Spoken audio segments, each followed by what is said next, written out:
Salama fahairaiky ambin'ny folo.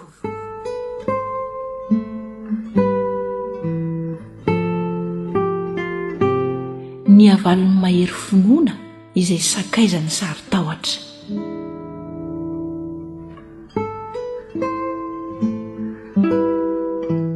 Jehovah no ialofako. Ahoana no naovanareo amin'ny fanahiko hoe mandosira ho anay tendrombohitrareo toy ny vorokely?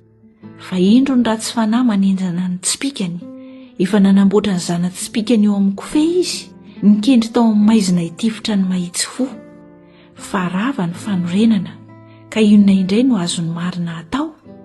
Jehovah dia eo amin'ny tempolony masina. Ny seza fiandrianan'i Jehovah dia any an-danitra. Ny masony mijery, eny, ny odi maso no mizaha toetra ny zanak'olombelona.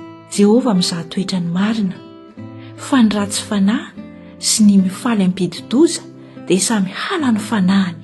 Handatsaka fandrika amin'ny ratsy fanahy izy, tahaka ny fandatsaka ranon'orana. Afo sy solofara ary rivo mahamay no anjara kapokany. Fa marina Jehovah, ka fahamarinana no tiany.